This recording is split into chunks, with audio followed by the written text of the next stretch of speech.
Bonjour. Le fait de travailler sur un patron plan va nous permettre de contrôler plus facilement la gradation. Donc là, je vais pouvoir contrôler mes lignes, vérifier ma gradation plus aisément.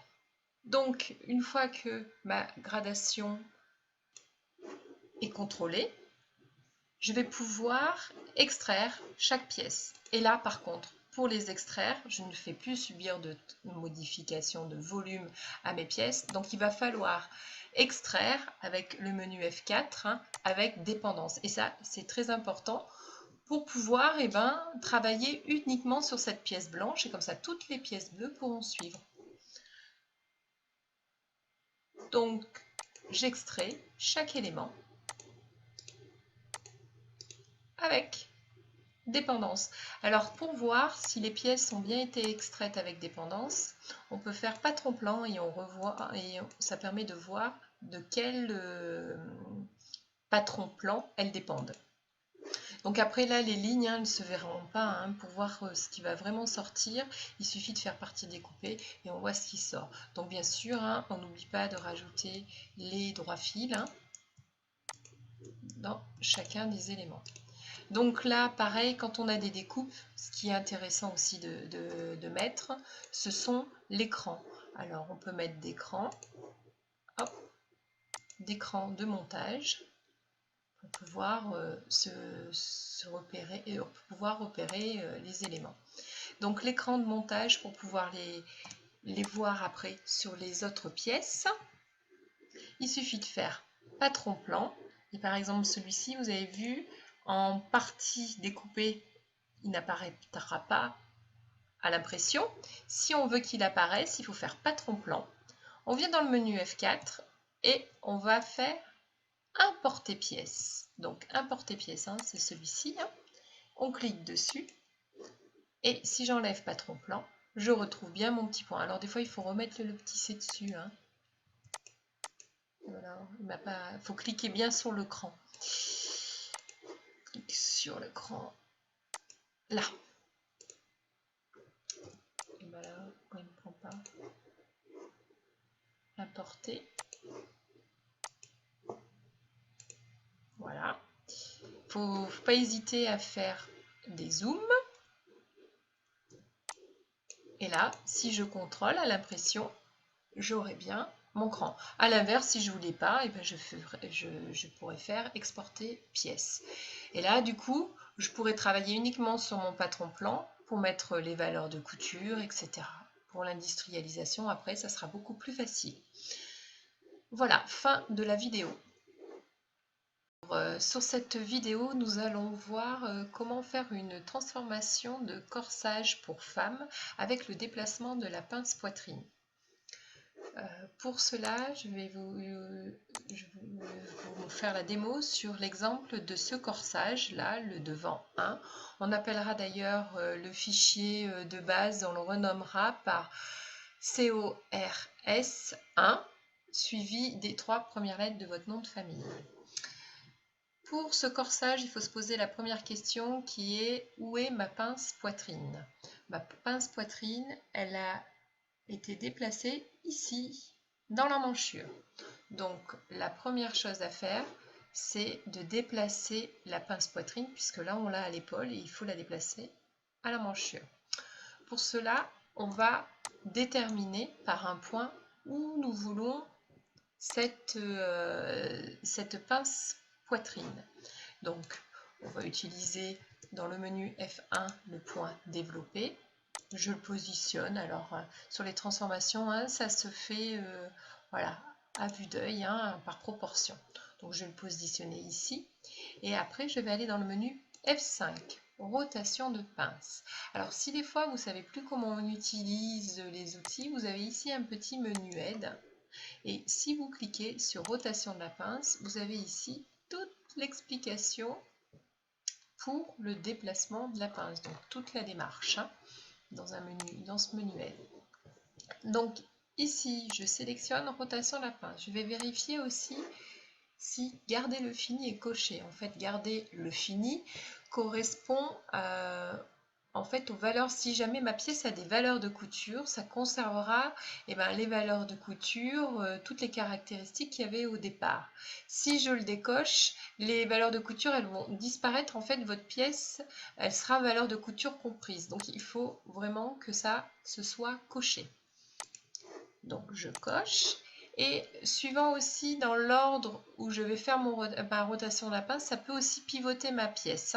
Donc moi, c'est ce morceau-là que je veux coller sur cette ligne. Donc dans l'ordre, c'est le premier point, c'est celui que je vais déplacer. Le deuxième, ça va être celui qui va rester fixe. Et en troisième, le point sur lequel je veux déplacer ma pince. Proportion, en fait, on pourrait dire qu'on garde aussi la pince à l'épaule, qu'on met une partie de la valeur de la pince à l'épaule, une partie de la valeur de la pince à l'emmanchure. Là, en l'occurrence, je déplace la totalité de la pince pour que la pince à l'épaule disparaisse totalement. Donc, c'est la totalité dont la proportion, c'est 1. Je fais Entrée et j'ai ma pièce qui est apparue. Ensuite, c'est même système que pour les transformations qu'on a fait précédemment, on fait du nettoyage autour. Donc, c'est-à-dire les points, on contrôle les points, les contours. Donc, on va dans le menu F3. Donc, je me mets sous les petits schémas parce qu'ils parlent d'eux-mêmes. Donc, ici, j'ai un point carré qui n'a pas lieu d'être. Je le transforme en croix pour pouvoir après supprimer la petite croix. Je vérifie aussi ici, on est dans un angle. Il me faut du coup un point carré puisqu'on est dans un angle. Là. Ici, pareil, nettoyage, je regarde mes courbes, d'avoir des jolies courbes. La pince taille, je vais la supprimer parce qu'il n'y en a plus. Donc, je supprime ma pince taille. Je la supprime. Ces petites croix, il n'y a pas de lieu d'être. Je peux raccourcir mon DL pour avoir une pièce propre. Ici, je peux peut-être enlever. Alors, on va mettre empreinte. Si on enlève ça, non. Là, c'est relativement... Voilà, on a un contour qui est relativement net. Donc, une fois que mon contour est propre, je vais travailler sur pièce blanche. C'est important, je vais travailler sur patron plan pour que ça facilite après ma gradation. Donc là, c'est important de bien construire pour faciliter après tout ce qui peut être modification, après essayage ou gradation. Donc, je pars sur pièce blanche, il suffit de supprimer. J'ai ma pièce blanche. Là, si on regarde, mon haut, il est asymétrique. Donc, je vais symétriser mon haut. Et pour symétriser, je vais aller dans le menu F1. Donc, je vais poser un axe de symétrie sur mon milieu devant. Je pose mon axe de symétrie. Et ensuite, je vais symétriser. Alors là, je peux mettre des options. Et je peux dire avec contrainte. Ça veut dire que si je symétrise ma ligne d'épaule et mon encolure, que je les modifie, ils suivront. D'accord? Donc, je peux faire ça pour mon emmanchure. Alors, si je clique pas sur les... Voilà, si je veux symétriser les points, il suffit de cliquer sur les points. Là, je vais cliquer que sur les lignes. Comme ça, je saurai l'endroit, les lignes qui sont symétrisées avec contrainte. Je ne vais pas faire la pince. La pince, je vais la symétriser sans contrainte. Vous allez voir pourquoi.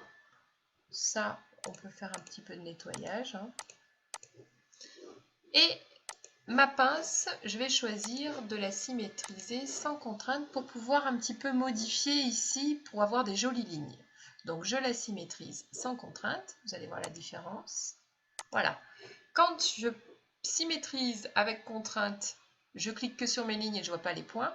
Par contre, si je symétrise sans contrainte, je retrouve mes points d'extrémité, etc. Donc là, ma pince, elle a été symétrisée avec contrainte. Ensuite, je vais venir positionner mes lignes. Donc là, j'ai une ligne qui part ici et proportionnellement jusqu'à mon épaule. Donc, je fais T3, T1, T3, ça me permet d'avoir un point ici glisseur.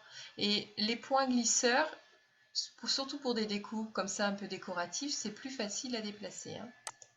Donc, pareil là, une ligne, T1. Ah, je n'ai pas pris menu ligne, T1. T3.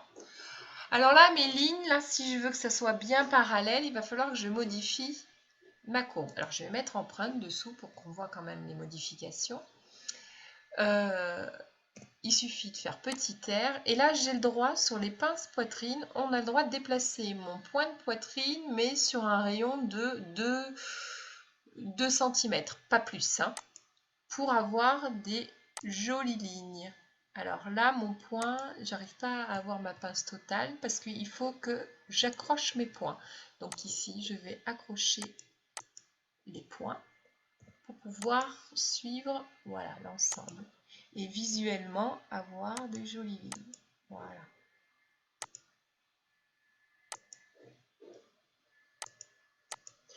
Donc c'est important d'avoir mis ces découpes sur un patron plan. Le fait de travailler sur un patron plan va nous permettre de contrôler plus facilement la gradation. Donc là, je vais pouvoir contrôler mes lignes, hein, vérifier ma gradation plus aisément.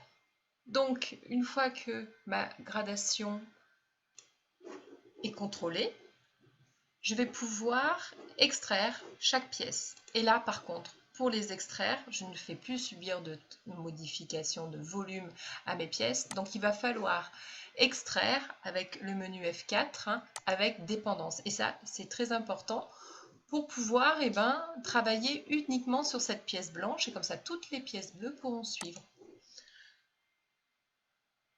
Donc, j'extrais chaque élément avec dépendance. Alors, pour voir si les pièces ont bien été extraites avec dépendance, on peut faire patron plan et on revoit, et ça permet de voir de quel patron plan elles dépendent. Donc après là, les lignes, hein, elles ne se verront pas. Hein. Pour voir ce qui va vraiment sortir, il suffit de faire partie découpée et on voit ce qui sort. Donc bien sûr, hein, on n'oublie pas de rajouter les droits fils, hein, dans chacun des éléments. Donc là, pareil, quand on a des découpes, ce qui est intéressant aussi de mettre, ce sont l'écran. Alors, on peut mettre d'écran, d'écran de montage, pour pouvoir se repérer et pouvoir repérer les éléments. Donc, l'écran de montage pour pouvoir les voir après sur les autres pièces. Il suffit de faire patron plan. Et par exemple, celui-ci, vous avez vu, en partie découpée, il n'apparaîtra pas à l'impression. Si on veut qu'il apparaisse, il faut faire patron plan. On vient dans le menu F4 et on va faire importer pièce. Donc importer pièce, hein, c'est celui-ci. Hein. On clique dessus et si j'enlève patron plan, je retrouve bien mon petit point. Alors des fois, il faut remettre le petit C dessus. Hein. Voilà, il faut cliquer bien sur l'écran. Clique sur l'écran. Là. Et voilà, pourquoi il ne prend pas. Importer. Voilà. Il ne faut pas hésiter à faire des zooms. Et là, si je contrôle à l'impression, j'aurai bien mon cran. A l'inverse, si je ne voulais pas, je pourrais faire exporter pièce. Et là, du coup, je pourrais travailler uniquement sur mon patron plan pour mettre les valeurs de couture, etc. Pour l'industrialisation, après, ça sera beaucoup plus facile. Voilà, fin de la vidéo.